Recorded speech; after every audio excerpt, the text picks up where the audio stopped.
ఓం ఓం ఓం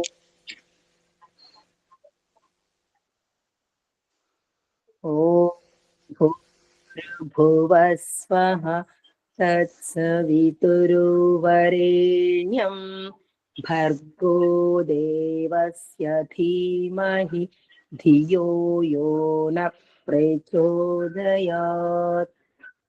ఓం అసతో మా సద్గమయ తమసో మా జ్యోతిర్గమయ మృత్యోర్మా అమృతంగమయ. ఓం సహనావతు సహనౌ భునత్తు సహ వీర్యం కరవావహై తేజస్వినావధీతమస్తు మా విద్విషావహై.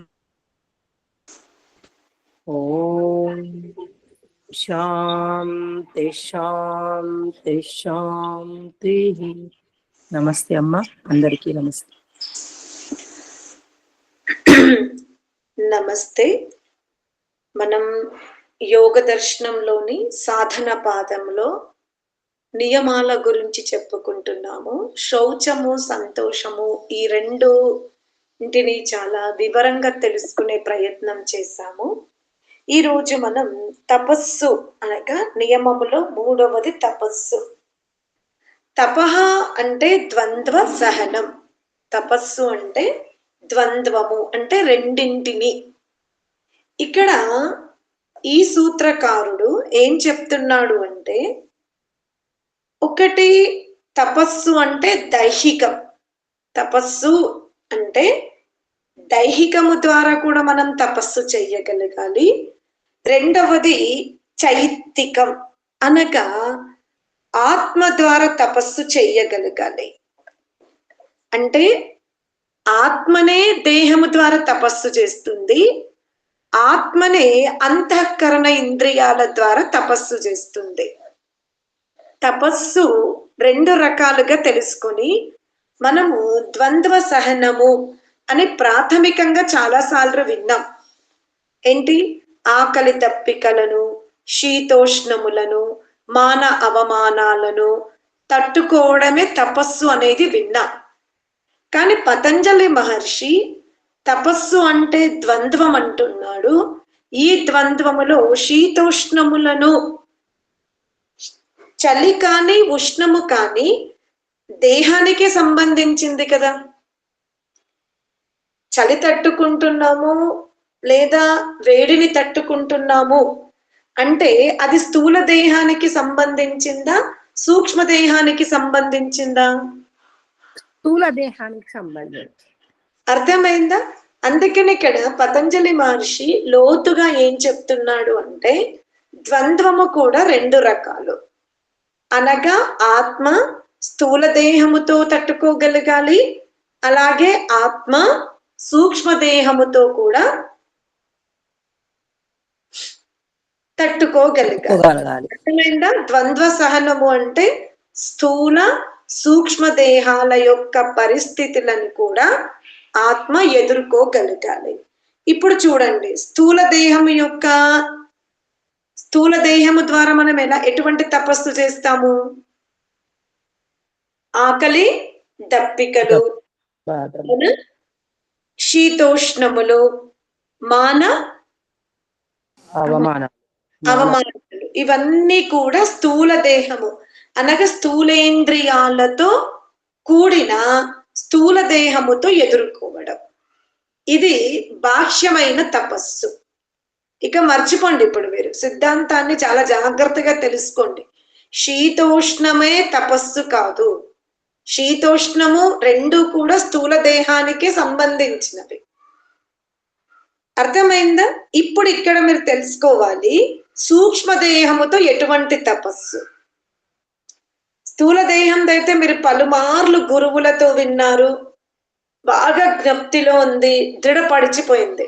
తపస్సు అనగానే వర్ణించేంత సామర్థ్యం మనకి ఉంది. ఇవాళ మీరు కొత్తగా తెలుసుకోవాల్సింది ఏమిటి అంటే, ఒకరు మనను చాలా ఇబ్బంది పెడుతున్నారు. ఒక వ్యక్తి మనని ఏం చేశారు? చాలా ఇబ్బంది పెడుతుంది, చాలా ఇబ్బంది పెట్టాడు, చాలా కష్టం కలిగించాడు. ధ్యానములో కూర్చున్నాం, అవి గుర్తుకొస్తాయా, గుర్తుకు రావా? గుర్తుకు వస్తాయి. గుర్తుకు రాకుండా ఉండడమే తపస్సు. అర్థమైందా?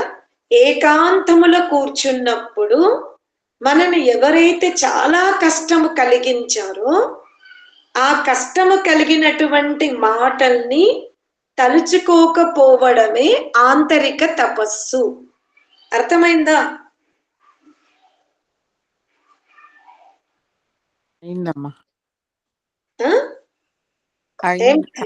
ఇంకెవరికైనా అర్థం కాని వాళ్ళు ఉన్నారా?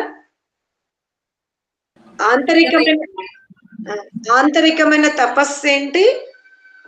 ఎటువంటి వ్యక్తి వల్ల ఎటువంటి కష్టాలు కలిగినా ఏకాంతములో కూర్చున్నప్పుడు వాటిని స్మరించుకోకపోవడమే తపస్సు. ఈ శక్తి మనం పెంచుకోవాలి. ఏ శక్తి పెంచుకోవాలి మనం? ఆంతరంగిక తపస్సు. అదే, ఎటువంటి సిచ్యువేషన్ ఆంతరింగ తపస్సు అంటే? ధ్యానంలో కూర్చున్నా, ఏకాగ్రంగా కూర్చున్నా గానీ ఏది గుర్తుకు రావద్దు, గుర్తు లేకుండా ఉంచుకోవడం. అర్థమైందా? ఎటువంటి కష్టములను కూడా మనం ఎంత హాని కలిగించారు దాన్ని తలుచుకోకుండా ఉండడమే ఆంతరికమైన తపస్సు. అర్థమైందా? ఆ తర్వాత చిత్తమున అనేక విషయాలు గంతులేస్తూ ఉంటవి. ఈరోజు ఒక విషయం ఉండొచ్చు, రేపు మరొక విషయం ఉండొచ్చు. ఎలా గంతులేస్తూ ఉంటాయి? ఆ చిత్తమున ఉన్నటువంటి ఉప్పెన లాంటి స్థితిని శాంతముగా ప్రవహింపజేసుకునే స్థితికి రావడమే తపస్సు. అర్థమైందా? చిత్తములో ఉప్పెనలాగా ఉప్పొంగిపోతున్నటువంటి ఆలోచనలన్నింటినీ కూడా మనం శాంతముగా ప్రవహింపజేసుకుంటున్న స్థితికి వస్తున్నాము అంటే మనము తపస్సు చేస్తున్నట్టే. అర్థమైందా? మరి అమ్మ, మనము ఏదైతే బయట కొన్ని ఎదుర్కొనే శక్తి పెంచుకున్నాం కదా, అది తపస్సు కాదా అంటే అది బాహ్య తపస్సు. బాహ్య తపస్సు వల్ల మనకు అభ్యాసం పెరిగిపోయి ఆంతరిక తపస్సుకి ఆ అభ్యాసము ఉపయోగపడుతుంది. అర్థమైందా? ముందు మనము స్థూల విషయాలని సహించుకునే శక్తి తెచ్చుకుంటేనే మనకు సూక్ష్మ విషయాలపైన పట్టుదల వస్తుంది. అర్థమైందా? ఇప్పుడు తపస్సు అంటే అర్థం చేసుకున్నారు కదా. ఇక ముందుకెళ్తా. స్వాధ్యాయము. ఎందుకంటే యోగ మార్గములో విజయానికి ఔషధమే స్వాధ్యాయం. అది గుర్తుపెట్టుకోండి.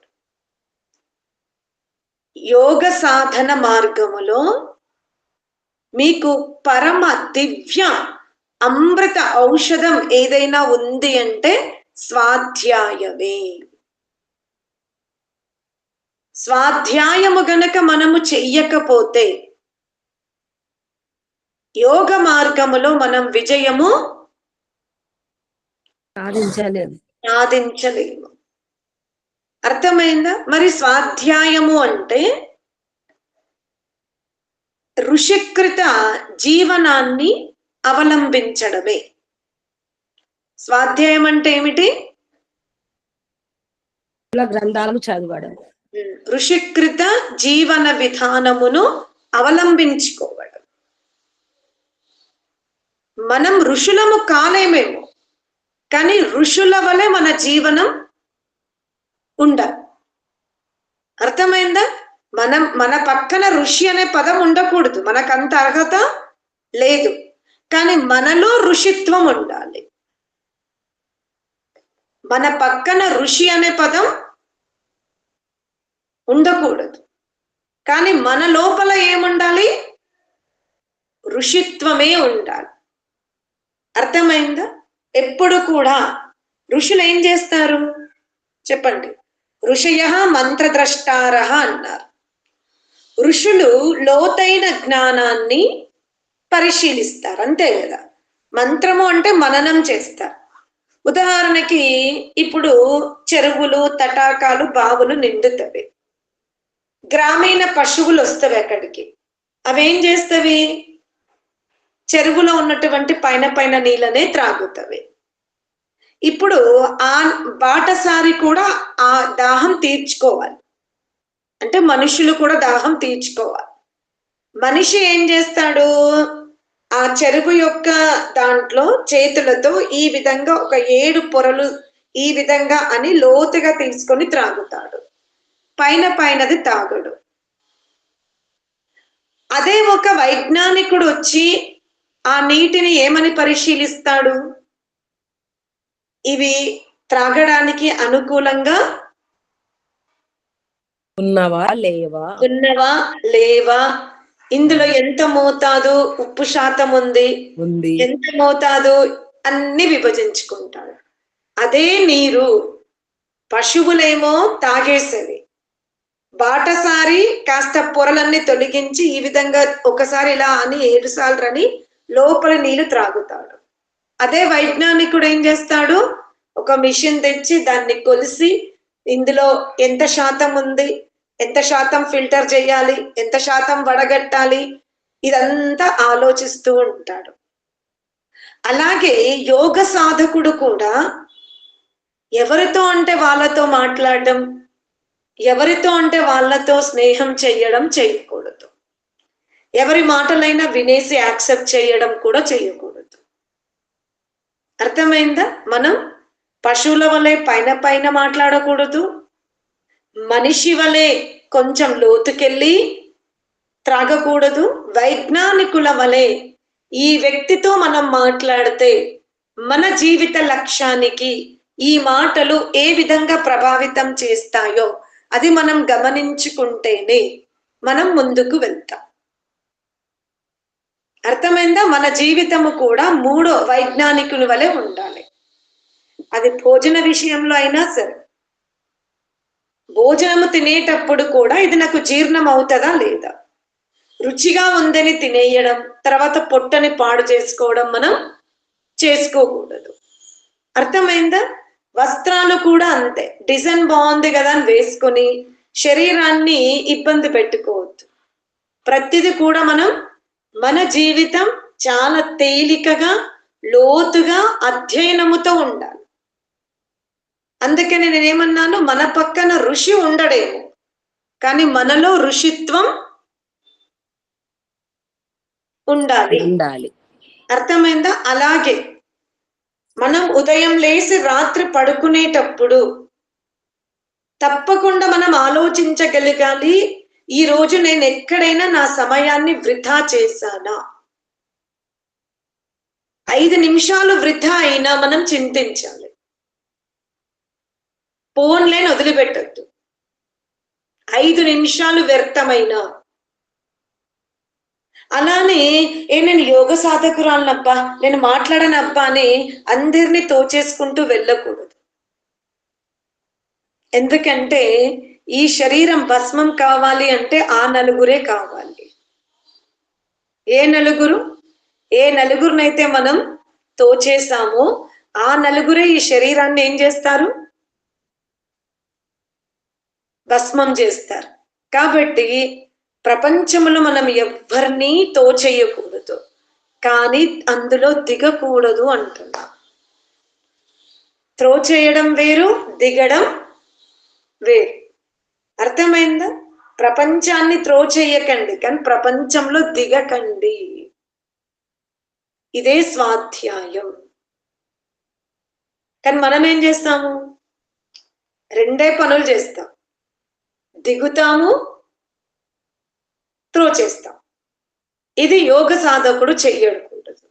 అందరితో మాట్లాడతాడు, అందరినీ పలకరిస్తాడు, కానీ ఎవ్వరి జీవితంలోకి త్రొంగి చూసే ప్రయత్నం చెయ్యడు. ఈ క్వాలిటీస్ ని మనం పెంచుకోవాలి. ఇప్పుడు మనం పెంచుకుంటాము, రేపు పెరిగాక మనం ఋషికలం అవుతాం, అంతే. అర్థమైందా? ఇప్పుడు ఏం చేస్తున్నాము? ఈ అవగుణాలన్నింటినీ కూడా నిర్మూలించుకుంటున్నాం, సద్గుణాలను వృద్ధి చేసుకుంటున్నాం. ఎప్పుడైతే సద్గుణాలతో ఆత్మ శోభాయమానముగా మారుతుందో అప్పుడు ఆత్మ ఋషిక అనే శరీరంలోనే ఈ ప్రపంచానికి పరిచయం అవుతుంది.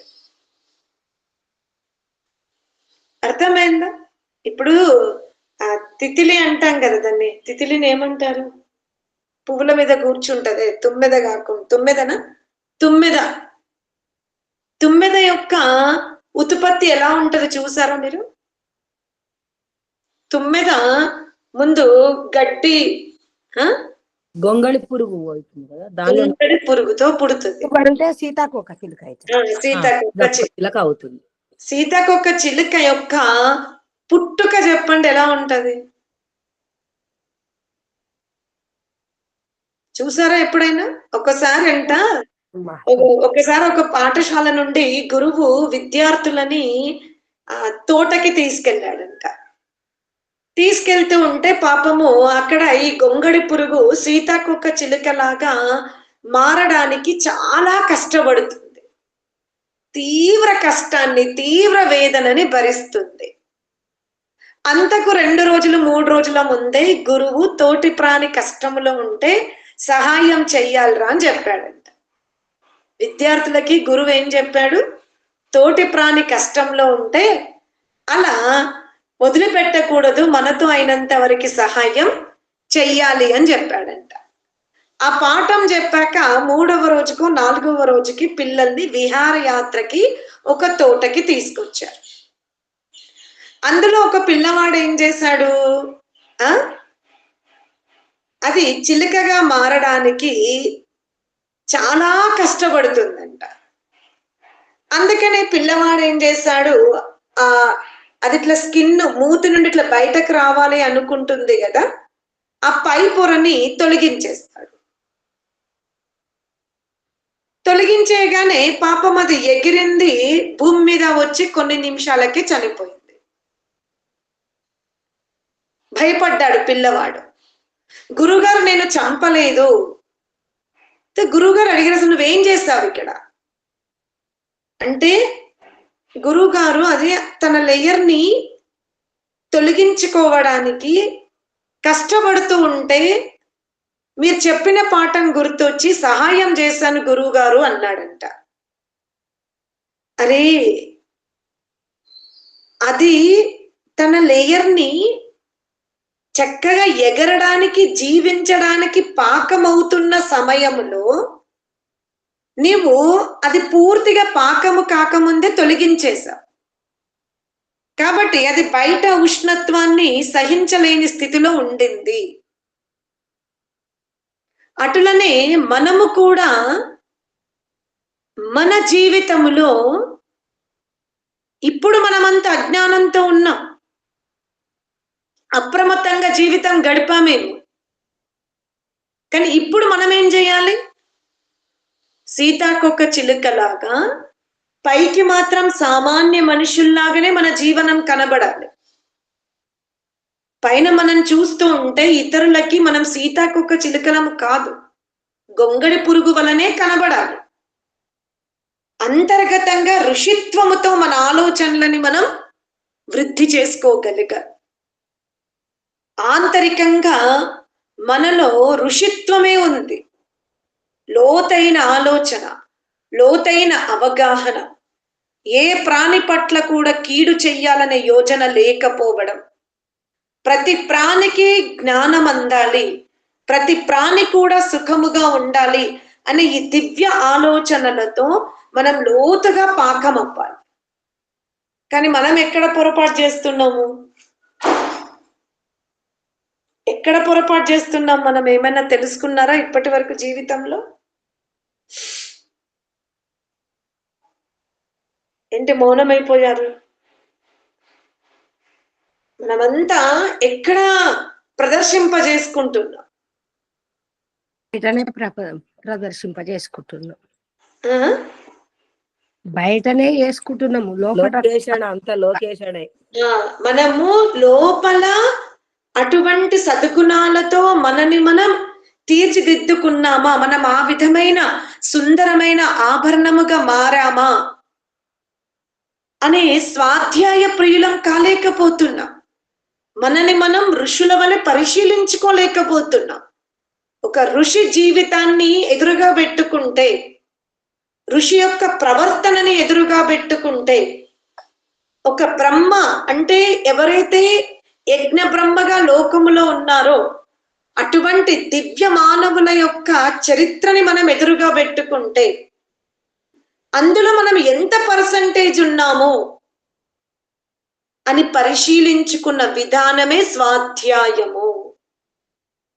కానీ రాముడు అవ్వాలి, కృష్ణుడు అవ్వాలి, విశ్వామిత్రుడు అవ్వాలి కాదు, అవుతున్నాము. అవుతున్నా. నేను రాముడి వలె నన్ను నేను మర్యాదల్లో పెట్టుకుంటున్నా. కైకేయి వలె ధర్మాన్ని నేను రక్షించుకోగలుగుతున్నా అనే స్థితిలో ఉన్నప్పుడే అది నిజమైన స్వాధ్యాయము అనబడుతుంది. ఆత్మ ఉన్నతిని కోరుకునే ప్రతి మానవుడు స్వాధ్యాయం చెయ్యవలసిందే. నేను ఈ వ్యక్తితో పోల్చుకుంటే, కృష్ణుడితో పోల్చుకుంటే, రాముడితో తీసుకుంటే, ఉపమ నా ఎదురుగా రాముడున్నాడు, నా ఎదురుగా కృష్ణుడున్నాడు, నా ఎదురుగా సీతమ్మ తల్లి ఉంది, నా ఎదురుగా జీజాబాయి ఉంది. ఇలా మహాపురుషులను ఎదురుగా పెట్టుకున్నప్పుడు వాళ్ళ మర్యాదలతో, వాళ్ళ ఆచరణలో నా ఆచరణ ఎలా ఉంది, ఎంత పర్సంటేజ్ లో ఉన్నాను అని ఏ ఆత్మ తనని తాను ఋషుల ఆత్మతో, ఋషుల జీవన విధానముతో ప్రతిరోజు పోల్చుకుని నిన్న ఇంత పర్సంటేజ్ గొప్పగా ఉండగలిగినప్పుడు ఇవాళ ఎందుకు డౌన్ ఉంది ఈ గ్రాఫ్ అని ఇలా స్వాధ్యాయం ప్రతిరోజు యోగ మార్గములో ఉన్నవారు యోగ సఫలత అనగా కైవల్య ప్రాప్తి, పరమాత్మని యొక్క విశేష ఆనందమును మనం అనుభవించాలి అంటే స్వాధ్యాయమే మనకు ఆభరణం. ఆ తర్వాత ఈశ్వర ప్రణిధానం. మనము శ్వేతాశ్వతర ఉపనిషత్తులో వాళ్ళందరూ కూడా ఆలోచిస్తున్నారు కదా, అసలు ఈ సృష్టి ఏమిటి, ఈ సృష్టి అంటే కాలముతో ఉందా, ఈ సృష్టి స్వభావముతో తయారు చేయబడిందా, ఈ సృష్టి యదృచ్ఛగా ఉందా, నియతిగా ఉందా, యోనుల ఏ యోని సింహం తయారు చేస్తుందా, మానవుడు తయారు చేస్తాడా, కొంగ తయారు చేసిందా? ఇదంతా పరిశోధన అర్థమైనాక మనకేమర్థమైంది? ఒక బ్రహ్మనే. ఆ బ్రహ్మ ఈ సృష్టిలో ఎలా ఉన్నాడు అంటే అకర్త. అతను ఏమి ఆశించడు. జీవులు ప్రగతి మార్గములో ఉంటే ప్రగతిదాయకమైన యోనులు ప్రసాదిస్తాడు. జీవులు అధర్మముగా ఉంటే అధర్మానికి సంబంధించిన యోనులు ఇస్తాడు. న్యాయాధీశుడుగా ఉన్నాడు.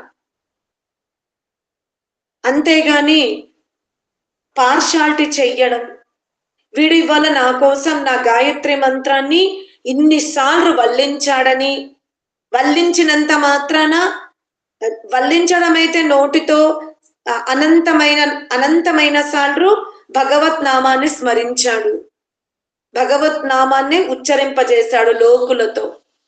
కానీ రక్త సంబంధీకులను, తన ఇరుగు పొరుగు వారిని దోచిక తింటాడు అంటే పరమాత్ముడు వాడిని క్షమిస్తాడా? క్షమించడు.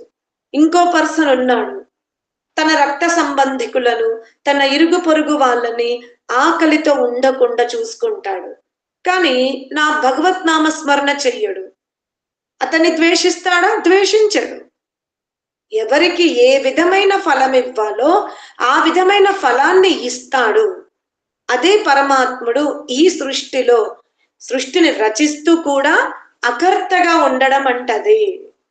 తనని స్తుతించినా తనని స్తుతించకపోయినా పరప్రాణి పట్ల ఏ విధంగా ఉన్నాడు, ఆత్మను ఏ విధంగా శుద్ధి చేసుకుంటున్నాడో అటువంటి వారికి సరి అయిన న్యాయం చేసుకుంటూ వెళ్తాడు.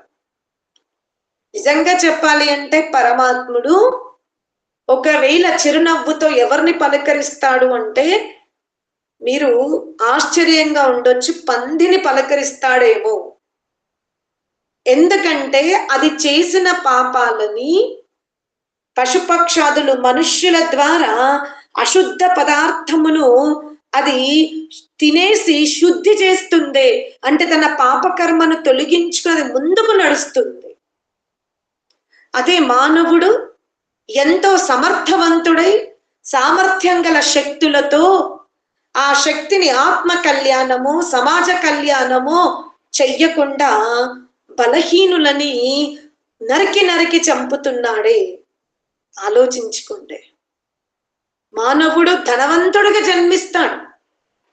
ఆ ధనాన్ని తన సౌకర్యం కొరకు, తన కుటుంబ సౌకర్యం కొరకు, తన ప్రజానికానికి ఉపయోగించకపోవాలి.